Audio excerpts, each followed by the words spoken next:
السلام علیکم۔ میری دوستی ایک طوائف سے ہو گئی۔ کسی کو نہیں معلوم تھا میں ایک طوائف سے ملتی ہوں۔ میں چپ چپ کر اس سے ڈانس سیکھتی۔ جب ایک روز گھر والوں نے پکڑ لیا اور گھر میں بند کر دیا، اماں بہت روئیں اور میں سدھر گئی۔ لیکن کچھ وقت بعد جب گھر پر کوئی نہیں تھا تب وہ طوائف گھر آئی اور مجھ سے ایک گلاس پانی مانگا۔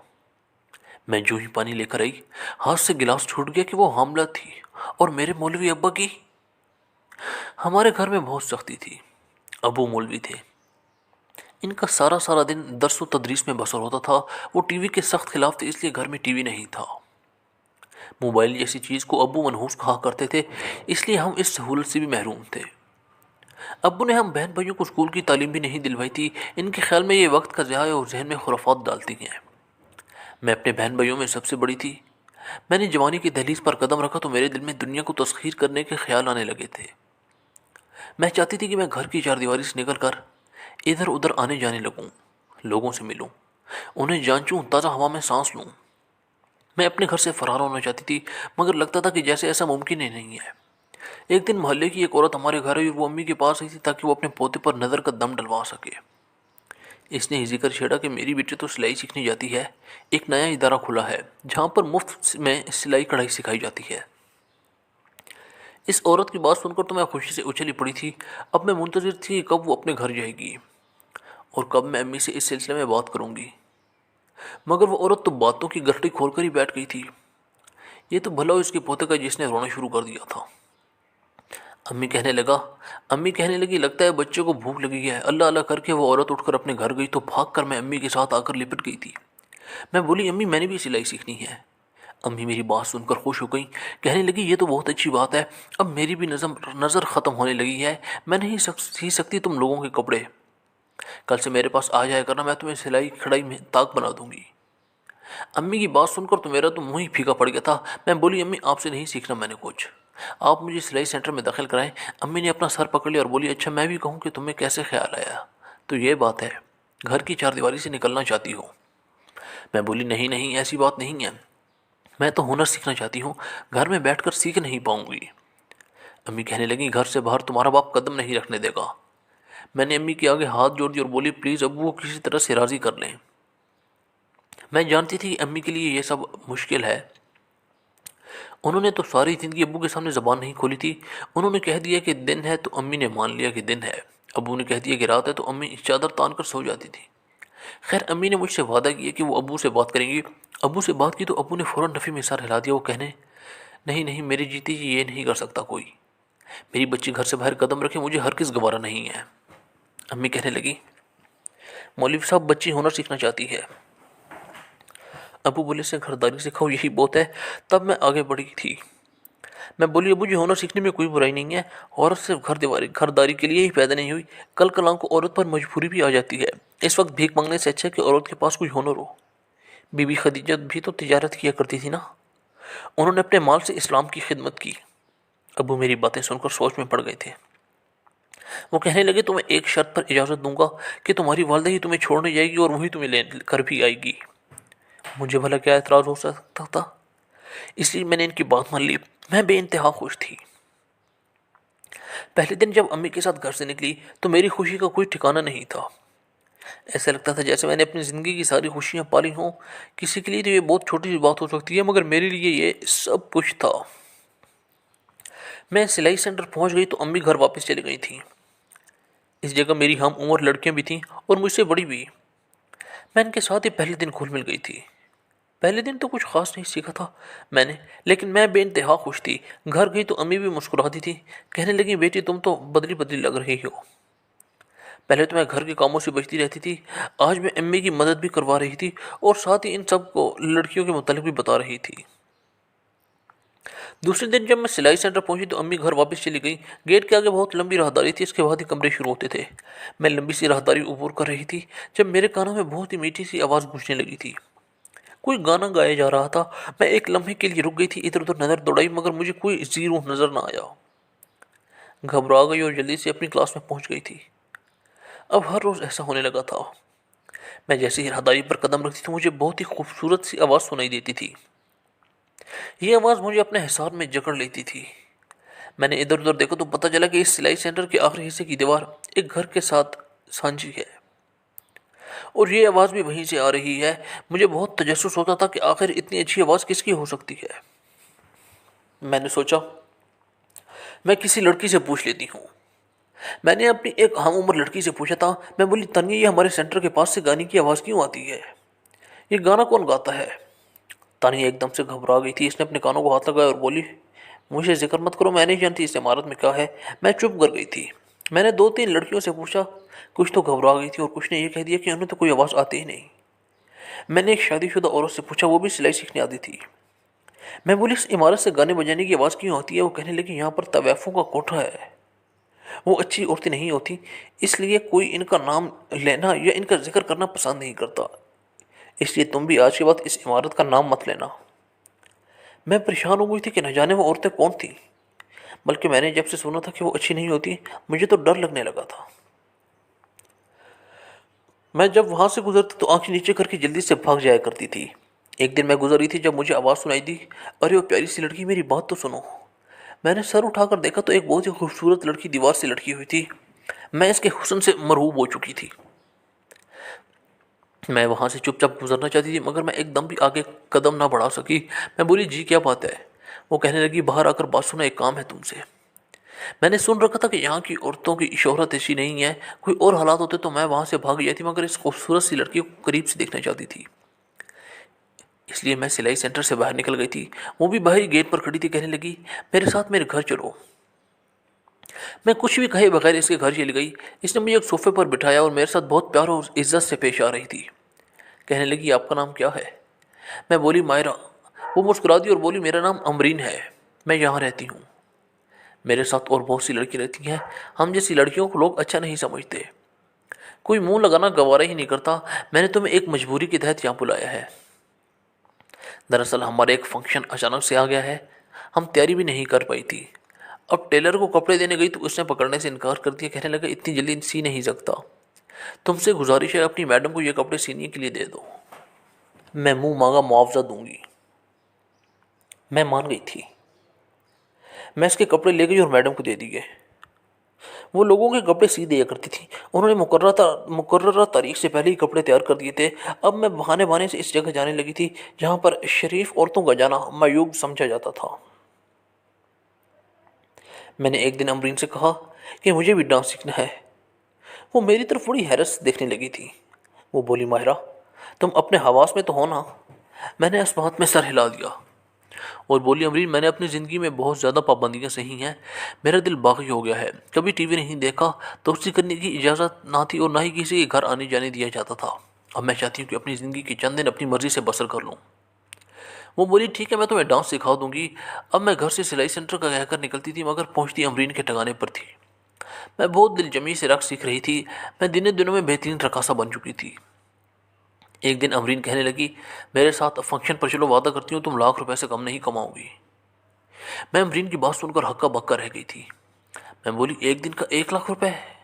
اس نے اس بات میں سر ہلا دیا تھا۔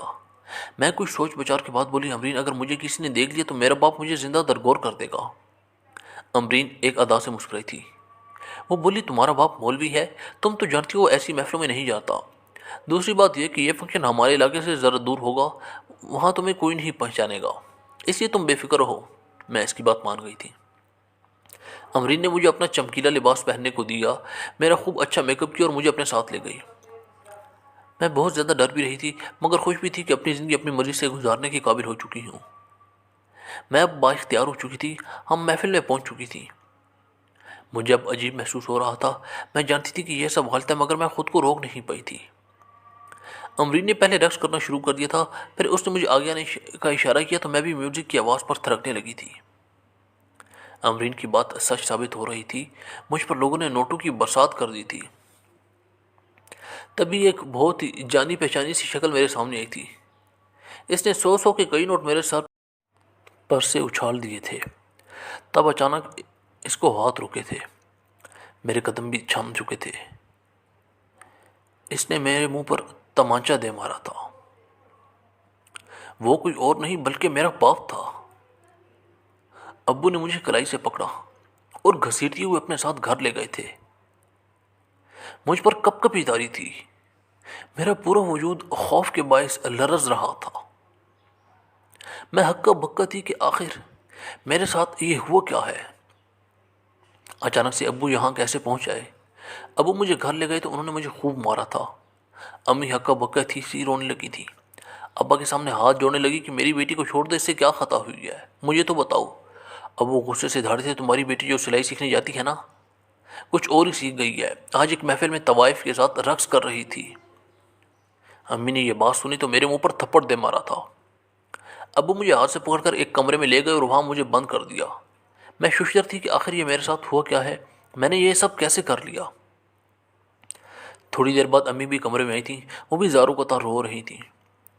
انہوں نے میرے سامنے ہاتھ جوڑ دیے اور کہنے لگی، میری بیٹی بتاؤ، تمہاری تربیت میں ایسی کون سی کمی رہ گئی تھی جو تم نے مجھے یہ دن دکھایا؟ تم نے آج مجھے اپنے باپ کے سامنے نظر اٹھانے کے قابل نہیں چھوڑا۔ اس دن سے پہلے تو میں مر جاتی، میرے لیے یہی اچھا تھا۔ میں بھی روتی چلی جا رہی تھی۔ میں بولی، امی مجھے علم ہی کہ کیسے میرے قدم ڈگمگائے، میں تو خواب میں بھی نہیں سوچ سکتی تھی کہ مجھ پر ایسا دن بھی آئے گا کہ میں ایک مولوی کی بیٹی ہونے کا احساس بھول کر خود کو کیچڑ میں گرا لوں گی۔ آپ مجھے معاف کر دیں امی، میں اس طوائف کے شہر میں جکڑی گئی تھی۔ مجھے رہ رہ کر ایک سوال تنگ کر رہا تھا کہ میرا باپ ایک مولوی ہونے کے باوجود اس محفل میں کیا کر رہا تھا۔ اس بات کا تذکرہ میں نے امی سے کیا تو کہنے لگی، تیرا باپ ایک مولوی ہے، وہ ادھر نکاح پڑھانے گیا ہوگا۔ امی کا جواب مجھے مطمئن نہیں کر سکا تھا۔ خیر میں نے امی اور ابو کے قدموں میں گر کر ان سے معافی مانگ لی اور یہ وعدہ بھی کر لیا کہ میں آج کے بعد گھر سے قدم باہر بھی نہیں نکالوں گی۔ اس واقعے کے بعد میں یکسر بدل گئی تھی۔ میں گھر کے کاموں میں دلچسپی لینے لگی تھی۔ میں نے امی سے کہہ دیا تھا، آپ کو کام کو ہاتھ نہ لگایا کریں، میں ہی سارا کام کیا کروں گی۔ امی میری بات سن کر میرے ماتھے کا بوسہ لے لیا کرتی تھیں۔ اس بات کو کافی عرصہ بیت گیا تھا۔ جب ایک دن بہت انہونی سی ہوئی، اس وقت گھر پہ کوئی نہیں تھا، کسی نے دروازہ کھٹکایا۔ میں نے پوچھا کون، تو مجھے امرین کی آواز سنائی دی تھی۔ میں نے دروازہ کھول دیا تو وہ طوائف گھر آئی اور مجھ سے ایک گلاس پانی مانگا۔ میں نے جلدی سے اسے پانی پلایا اور کہا کہ تم یہاں سے چلی جاؤ، اگر گھر میں کسی کو پتہ چل گیا کہ تم یہاں مجھ سے ملنے آئی ہو تو قیامت سے پہلے قیامت آ جائے گی۔ وہ بولی، اچھا میں چلی جاتی ہوں، تم بالکل بھی فکر مت کرو۔ وہ بڑی تکلیف سے اٹھی تھی۔ میں نے اس کے پیٹ کی جانب دیکھا تو مجھے علم ہوا کہ وہ تو حاملہ ہے۔ وہ بڑی مشکل سے باہر کی جانب بڑھ رہی تھی جب اچانک چکرا کر پیچھے کی جانب گر گئی۔ میں اس اچانک افتاد سے بہت زیادہ گھبرا گئی تھی۔ تھوڑی دیر بعد ہی امی گھر آئیں۔ وہ سامنے کا منظر دیکھ کر بہت پریشان ہو چکی تھی۔ تب تک امرین کو بھی ہوش آ گیا تھا۔ امی بولی، تم کون ہو؟ امرین بولی، میں ایک بے سہارا لڑکی ہوں، میرے حمل کی مدت پوری ہو چکی ہے، میرا بچہ کسی وقت اس دنیا میں آ سکتا ہے، آپ سے گزارش ہے کہ آپ مجھے اپنے گھر ٹھہرنے کی اجازت دے دیں، اس چیز کا اجر آپ کو اللہ دے گا۔ میری امی بہت ہی نرم دل کی تھیں، کہنے لگی، ٹھیک ہے تم رک جاؤ میرے گھر۔ شام ہوئی تو ابو گھر آ گئے تھے۔ وہ امرین کو دیکھ نہیں سکے تھے کیونکہ وہ ایک کمرے میں تھی اور زچگی کے عمل سے گزر رہی تھی۔ امی نے جب یہ بات ابو کو بتائی تو انہوں نے اپنا سر پیٹ لیا تھا۔ وہ بولے، اب ایک مولوی کا گھر زچہ خانہ بھی بن گیا ہے کیا؟ اب عورتیں یہاں آ کر بچے جنا کریں گی۔ خیر 4 گھنٹے کے بعد امرین نے ایک بہت ہی پیاری لڑکی کو جنم دیا تھا۔ امی اس بچی کی جانب دیکھ کر ششدر رہ گئی تھیں۔ وہ بولی، میرا یہ بچی تو بالکل تم پر گئی ہے، تم اپنے بچپن میں ایسی ہی ہوا کرتی تھی۔ میں مسکرا دی تھی۔ اگلے دن امرین کمرے سے باہر نکل آئی تب ابو کی نظریں اس پر پڑی تھیں۔ وہ تو اپنی جگہ سے اچھل ہی پڑے تھے۔ امی سے کہنے لگے، تمہارا دماغ خراب ہو گیا ہے کیا جو تم ایک طوائف کو اپنے گھر میں رکھ کر بیٹھی ہو؟ یہی وہ عورت ہے جس نے تمہاری بیٹی کو رقص سکھایا تھا، اسے فوراً گھر سے نکال دو، یہ بہانے سے یہاں آئی ہے۔ اس کا مقصد میں جان گیا ہوں، یہ ہماری مائرہ کو ورغلانے آئی ہے۔ تب امرین بولی، مولوی صاحب کیا سب کو اپنے جیسا سمجھ رکھا ہے آپ نے؟ میں آپ کی طرح نہیں ہوں جو معصوم لوگوں کو ورغلاتی پھروں۔ امرین اب پھوٹ پھوٹ کر رونے لگی تھی۔ وہ بولی، باجی میں کچھ عرصہ قبل بہت بیمار رہا کرتی تھی، میرے والدین نے جگہ جگہ سے میرا علاج کروایا مگر میں ٹھیک نہیں ہوئی۔ ہم آپ کے گاؤں کے ساتھ ملاقہ گاؤں میں رہتے تھے، وہاں پر مولوی صاحب کی بہت دھوم تھی۔ ابو نے سوچا کہ کہا پتہ مولوی صاحب کے دم سے میری بچی بھی ٹھیک ہو جائے، اس لیے ابو نے انہیں بلایا۔ میں بلا کی حسین تھی، مجھے دیکھ کر مولوی صاحب کا ایمان بھی ڈگمگا گیا۔ وہ کہنے لگے، ایک دم سے فرق نہیں پڑے گا، مجھے ہفتے میں 3 بار دم ڈالنا پڑے گا۔ ابو چاہتے تھے کہ میں ٹھیک ہو جاؤں، اس لیے رضامند ہو گئے۔ یوں مولوی صاحب ہر وقت ہمارے گھر پہنچے ہوتے تھے۔ انہوں نے مجھے اپنی محبت کے جال میں پھنسانا شروع کر دیا تھا۔ میں اتنی کم عقل تھی کہ ان کی باتوں میں آ کر اپنے باپ کو گھر چھوڑائی تھی۔ انہوں نے میرے ساتھ نکاح کیا اور چند ماہ اپنے ساتھ رکھا، پھر انہیں علم ہو گیا کہ مجھے تو میرے والدین ڈھونڈ رہے ہیں۔ مولوی صاحب نے سوچا اگر امرین کو میرے پاس سے برآمد کیا گیا تو میری کتنی بدنامی ہو جائے گی، اس لیے یہ مجھے اس بدنام گلی میں چھوڑ آئے تھے۔ میں نہیں جانتی تھی کہ اس خوبصورت سی حویلی میں کیا ہے، اس لیے میں نے اس پر قدم رکھ دیا تو وہ حویلی تو میرے لیے دلدل ثابت ہوئی تھی جب میں دھنستی چلی جا رہی تھی۔ میں وہاں جا کر ایک طوائف بن گئی تھی۔ پھر مجھے علم ہوا کہ میں تو امیر سی ہوں۔ میں بہت زیادہ مضطرب رہنے لگی تھی۔ میں نے سوچ لیا تھا کہ مولوی سے بدلہ لے کر رہوں گی۔ میں نے پتہ کرایا تو علم ہوا کہ مولوی صاحب کی بیٹی تو سلائی سیکھنی آتی ہے، اس لیے میں نے اس معصوم کو ورغلایا اور سوچ لیا کہ اسے اپنے جیسا بنا کر رہوں گی۔ میں بھی تو شریف زادی تھی نا، مولوی صاحب نے مجھے بھی تو طوائف بنا دیا تھا۔